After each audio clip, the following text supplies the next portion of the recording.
বাংলা রূপ। আমি ভাত খাই।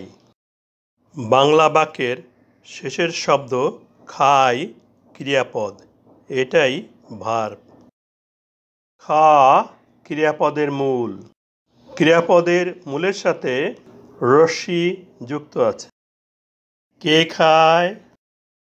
আমি সাবজেক্ট বা কর্তা। ক্রিয়াপদকে কে দিয়ে প্রশ্ন করে যে উত্তর পাওয়া যায় তাহাই সাবজেক্ট। কি খায়? ভাত অবজেক্ট বা কর্ম। ক্রিয়াপদকে কি দ্বারা প্রশ্ন করে যে উত্তর পাওয়া যায় তাহাই বস্তুবাচক অবজেক্ট।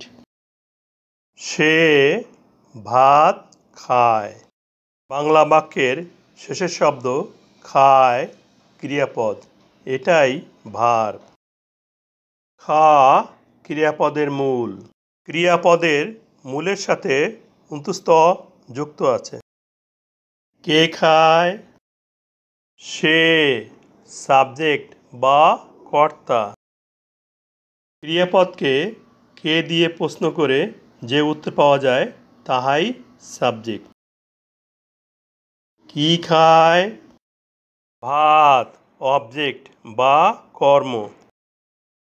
ক্রিয়াপদকে কি দ্বারা প্রশ্ন করে যে উত্তর পাওয়া যায় তাহাই বস্তুবাচক অবজেক্ট।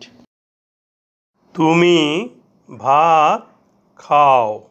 বাংলা বাক্যের শেষের শব্দ খাও ক্রিয়াপদ, এটাই ভার্ব। খা ক্রিয়াপদের মূল। ক্রিয়াপদের মূলের সাথে ও যুক্ত আছে। কে খায়?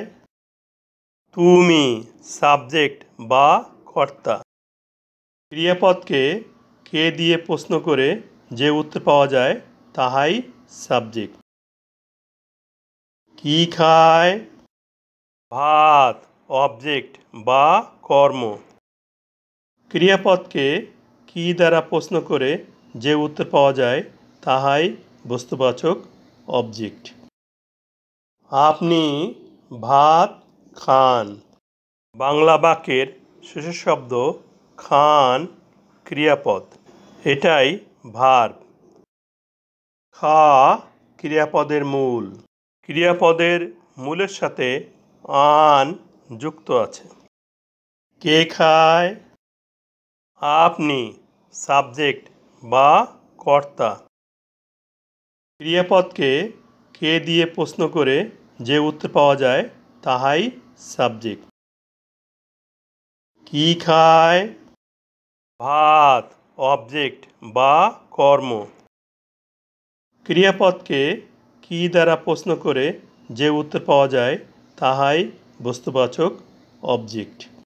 ক্রিয়াপদের শেষে রস্যই অন্তস্থ ও আন যুক্ত থাকলে প্রেজেন্ট ইনডেফিনিট টেন্স হয়।